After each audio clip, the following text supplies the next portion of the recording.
தமிழ் நேசனின் சிறப்பு செய்தி.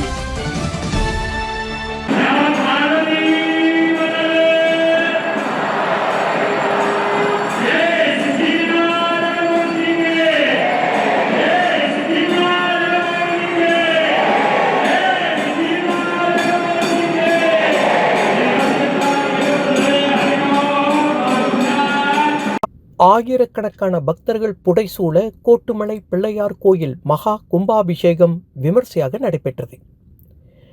மலேசிய திருநாட்டில் மிகவும் புகழ்பெற்ற கோட்டுமலை பிள்ளையார் கோயில் மகா கும்பாபிஷேக விழா இன்று மிகவும் வெகு விமர்சையாக நடைபெற்றது. ஆயிரக்கணக்கான பக்தர்கள் கலந்து கொண்டு பிள்ளையாரை வழிபட்டனர். கும்பாபிஷேகத்தை முன்னிட்டு கடந்த சில நாட்களாக நடைபெற்ற சிறப்பு பூஜைகள் மற்றும் எண்ணெய் சாத்தும் வைபவத்தில் திரளான பக்தர்கள் கலந்து கொண்டு வழிபாடு செய்தனர். மலேசியாவில் பிரசித்தி பெற்ற கோட்டுமலை பிள்ளையார் கோயில் மகா கும்பாபிஷேக விழாவில் இன்று பல்வேறு பகுதிகளிலிருந்து பக்தர்கள் கலந்து கொண்டனர். தமிழ்நாடு பிள்ளையார்பட்டி தலைமை குருக்கள் சிவஸ்ரீ பிச்சை குருக்கள் மற்றும் கோட்டுமலை பிள்ளையார் கோயில் தலைமை குருக்கள் சிவஸ்ரீ சிவக்குமார் தலைமையிலான குருக்கள் ஆகம முறைப்படி கும்பாபிஷேகத்தை சிறப்பாக நடத்தி வைத்தனர்.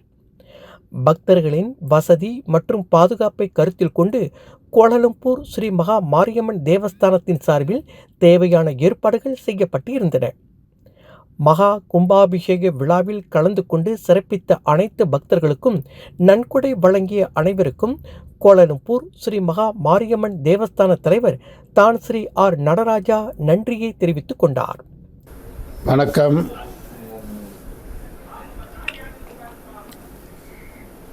பலர் எதிர்பார்த்தபடி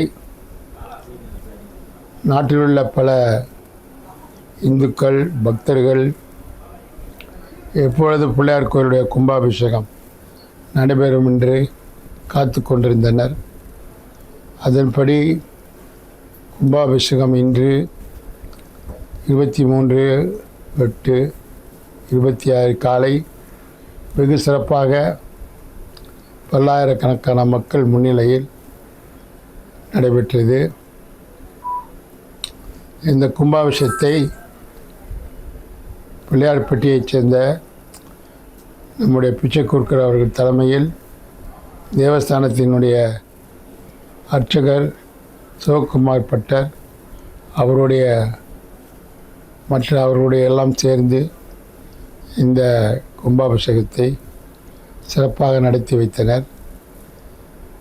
அண்மையில் பத்மஸ்ரீ பட்டம் பெற்ற திருத்தணி சுவாமிநாதன் அவர்கள் ஓதுவார் மூர்த்தியாக பணியாற்றினார். கடந்த ஒரு வாரமாக இன்னிசை நிகழ்ச்சிகள் நடைபெற்றன, சொற்பொழிவுகள் நடைபெற்றன. இந்த பிள்ளையார் கோயில் இருக்கின்ற இடம் ஒரு ஜனரஞ்சகமாக ஒரு பக்தி பரவசத்தில் இருந்தது. இந்த கும்பாபிஷேகத்துக்கு ஒரு விசேஷம். இந்த கோயில் கருங்கற்களினால் கட்டப்பட்டு இன்று கும்பாபிஷேகம் கண்டது. அந்த வகையிலே நிறைய பேர் உதவி செய்திருக்கின்றார்கள்.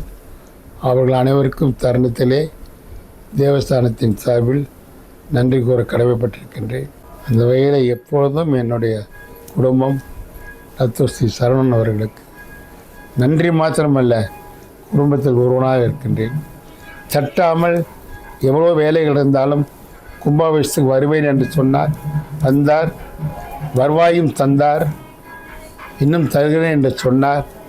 அதுவே எனக்கு ரொம்ப சந்தோஷம். எல்லா வகையிலும் இந்த கும்பாபிஷேகம் சிறப்பாக நடைபெற்றது. பல்லாயிரக்கணக்கான மக்கள் வந்தனர். பலர் நிறைய நன்கொடைகள்லாம் கொடுத்தார்கள். அவருடைய பெயர்களெல்லாம் சொன்னேன்.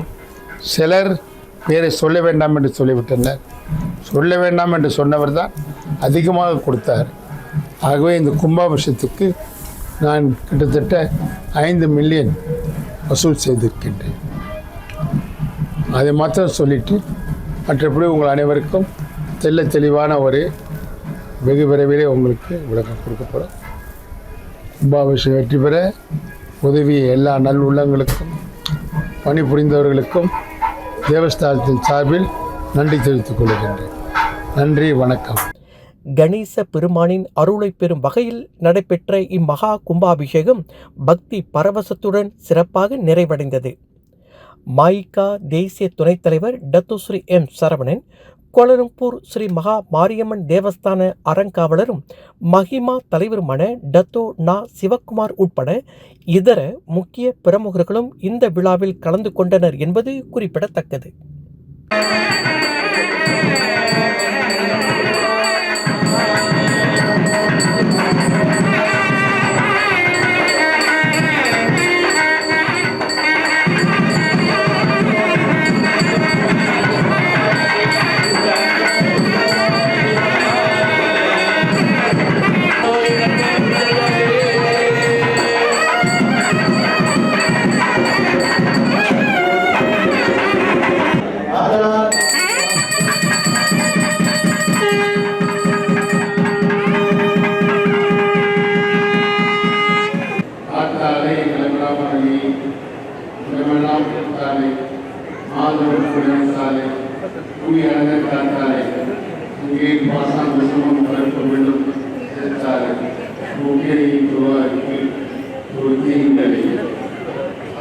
ஆறாம் கும்பாபிஷேக விழாவிற்கு 6000 திரண்டு வந்த பக்தர்களே, ஆறாம் கும்பாபிஷேக விழாவிற்கு 6000 திரண்டு வந்த பக்தர்களே, கடலில் வருவது போல் அலைகள், இன்னும் மொத்த தலைகள், கண்களெல்லாம் கணிச விரும்புகின்றன, இதயத்தில் அதனால் ஏவர்கள் அனுப்புகின்றன. மாறுதலை ஞானத்தலை மாறுதலை கூட கணபதி வாழ்வில் மாறுதலை வழங்குவார். மாறுதலை கூட கணபதி வாழ்வில் மாறுதலை வழங்குவார். வாழ வந்த நாட்டில் நம்மை தாழப்படாமல் காத்தவர் நாயகர் கோர்ட்டு மணிகிறார் நீதிமன்ற மலை.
தமிழ் நேசன் டிவியில் லைக் பண்ணுங்க, சப்ஸ்கிரைப் பண்ணுங்க, சப்ஸ்கிரைபர் பெல் பிரஸ் பண்ணுங்க. இது ஒரு தமிழ் நேசன் டிவி தயாரிப்பு.